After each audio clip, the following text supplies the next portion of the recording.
बक्सर जिला मुख्यालय में इस वर्ष का 2 दिवसीय कृषि मेला किसानों के लिए एक बेहतर अवसर साबित हो रहा है। इस मेले में किसानों द्वारा उपजाए गए विभिन्न कृषि उत्पादों के साथ साथ कृषि में उन्नति के लिए आवश्यक उपकरण, बीज और कीटनाशक आदि की प्रदर्शनी भी लगाई गई है। शुक्रवार को इस मेले का उद्घाटन जिला पदाधिकारी अंशुल अग्रवाल, उप विकास आयुक्त डॉक्टर महेंद्र पाल और जिला कृषि पदाधिकारी सहित किसानों ने संयुक्त रूप से फीता काटकर और दीप प्रज्वलित करके किया। इस कृषि मेले में बक्सर के किसानों की कड़ी मेहनत और उनकी समृद्ध कृषि पद्धतियों को दर्शाया गया।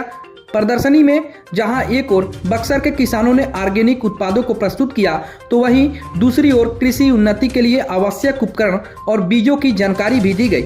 इस दौरान किसानों ने अपनी उपजाई गई देसी लौकी, 35 किलो का कोहड़ा और अन्य सब्जियों के उत्पाद का प्रदर्शन किया। यह प्रदर्शनी किसानों की कड़ी मेहनत और उन्नत कृषि तकनीकों का प्रतीक रहा।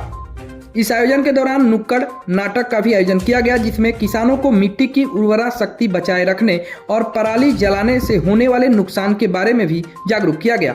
नाटक के माध्यम से यह संदेश दिया गया कि किसानों को अपनी मिट्टी की जांच कराने और उर्वरा शक्ति बनाए रखने के लिए पराली जलाने से बचना चाहिए।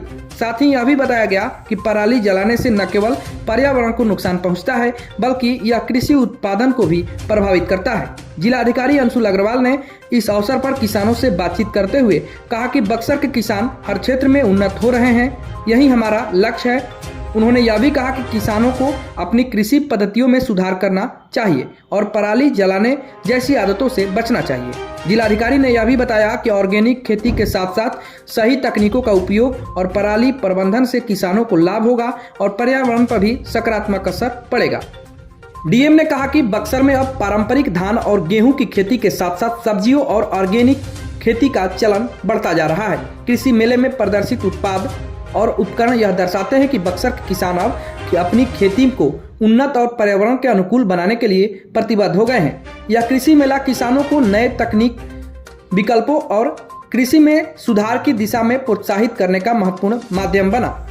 इस मेले ने यह भी सिद्ध कर दिया कि कृषि में बदलाव लाने के लिए किसानों के साथ साथ प्रशासन और विभिन्न संगठनों का सहयोग अत्यंत आवश्यक है। बक्सर में होने वाले इन पहलों से न केवल किसानों का कल्याण होगा, बल्कि पूरे क्षेत्र की कृषि व्यवस्था में भी सुधार आएगी।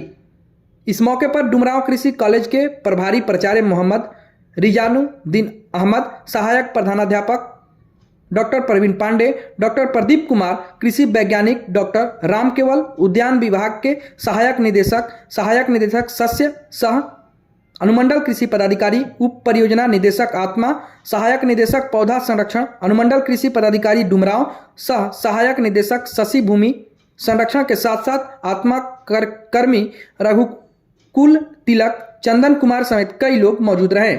जी बिल्कुल, ये जो फल फूल सब्जी प्रदर्शनी कृषि विभाग के माध्यम से आयोजित किया गया है, इसका उद्देश्य यही कि जो दूर सुदूर क्षेत्रों से हमारे किसान बंधु आए हैं और सबकी जो स्टॉल्स लगी है, आपस में एक दूसरे से ये लोग सीखें और प्रगतिशील बने। बक्सर ज़िले में हम लोग ये देखते हैं ना प्रतिभा की कमी है, ना परिश्रम की कमी है, और उद्देश्य प्रशासन का भी यही रहता है समेकित रूप से कृषि जो प्रणाली है उसको विकसित किया जाए। जैविक खेती के क्या फ़ायदे हैं, पराली नहीं जलाने के क्या फ़ायदे हैं, इस बार की भी जानकारी दी गई है, नुक्कड़ नाटक के माध्यम से भी दी गई है, सभी लोगों से अपील भी किया है। और पूरा घूम के जितने जो है मैंने कृषक उत्पादन अभी देखे हैं, वास्तव में जो है बक्सर ज़िले में काफ़ी अच्छे उत्पादन हो रहे हैं। और जितना कृषक बंधुओं से बात भी करी है, उनको जो डिमांड के अनुरूप यदि वो खेती कर रहे हैं, चाहे मोटे अनाज की बात हो, 12 महीने के लिए एक आम मैंने देखा, अंजीर का उत्पादन हो रहा है, कोहड़ों का उत्पादन हो रहा है, और जिनकी मार्केट में डिमांड भी बहुत है। ये देखकर बहुत अच्छा लगा कि जो डिमांड है उसके अनुरूप ही सप्लाई के लिए देखा जा रहा है। और ज़्यादातर कृषकों ने यही बताया कि जो जैविक पद्धति से भी उत्पादन है उसके लिए भी जागरूकता लोगों में बढ़ रही है और उन्हें अच्छी वैल्यू अपने प्रोडक्ट से मिल रहा है।